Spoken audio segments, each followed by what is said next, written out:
Hello everyone, today's video is all about transistors. We'll find the pinout configuration, determine if it's NPN or PNP, and then test its overall functionality. Before wrapping up the video, let me show you up close. Right here I have, actually 4 transistors. I'm going to grab one just like this. Let's take this one. Now for this transistor, we don't know the pin layout yet. We'll figure it out using a multimeter. So what did I do with the transistor? I placed it on the breadboard, but I'm debating whether to measure it on or off the board. Alright, let's get this into focus.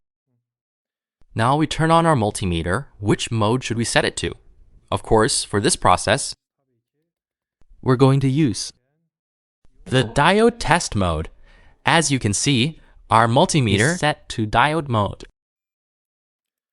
Alright, let's plug this in here so we can see it more clearly. While the transistor is positioned like this, we can take either probe, the red one or the black one. I'm going to keep the red probe fixed on one of the pins. First, we need to identify the terminals, guys. What we are doing right now is finding the transistor's pins. I will place it on the middle one. So what I'm going to do is keep my red probe stationary on the middle pin. Let's zoom in a bit. While keeping the red probe fixed on the middle pin, I'll move the other probe. Okay. On one of the pins, I'm getting a reading of 754. Now let's measure the other pin. Let me show you. On the other pin, I get a reading of 747. Let's look closely. Yes, one reads 748 and the other reads 758. These values of 758 or 748 are actually 756 volts or 0.748 volts. Since I got a clear reading on both pins during the measurement, the common pin, meaning the one where the red probe is attached, is our base pin. So as you can see, when I keep it fixed on the base and touch the left and right pins, I can identify the middle pin of the transistor as the base. Let's sharpen the focus here. Yes, the middle pin of the transistor is the base. And we should also mention that since we found this base pin, by keeping the red probe stationary, our component is an NPN transistor. In other words, if I had to hold 6 the black probe on the middle pin instead of the red one to get these readings, it would have been a PNP transistor. But since I kept the red probe fixed and took the measurements using it, this means my component is an NPN transistor. After sorting that out, let's find the emitter and the collector. When I touched one pin, as you saw, I got 756. And when I touched the other, I got around 748 or 749. The lower reading is generally considered to be the collector. So which side gave the lower value? This side, meaning the left pin, is my collector when looking at it. Like this. My middle pin is the biasy.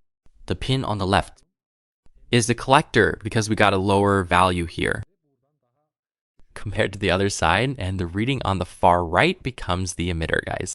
So the middle is base, the left is collector, and the right is emitter. This is how we identify the pins of a transistor. At the same time, we've determined whether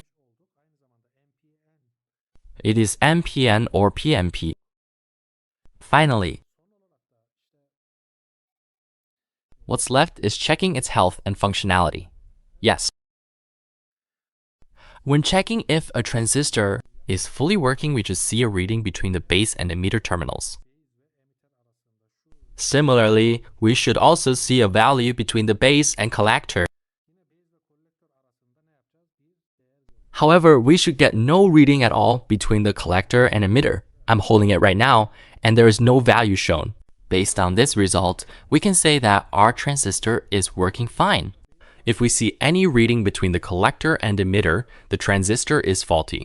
Sorry, I mean if we see a reading specifically between collector and emitter, it's broken. On the other hand, if you get absolutely no reading between base and collector, assuming you are measuring correctly, it is also faulty.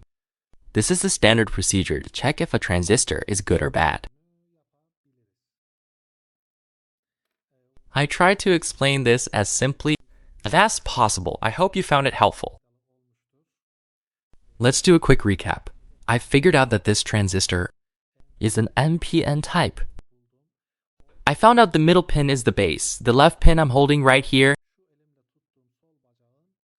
is the collector, and the pin over here on the right side turned out to be the emitter. Keep in mind, these are just general rules of thumb. If you want a 100% accurate and definitive answer, you should check its official datasheet once you know the exact model number of the transistor. Alright, for more videos, make sure to follow me. Bye for now.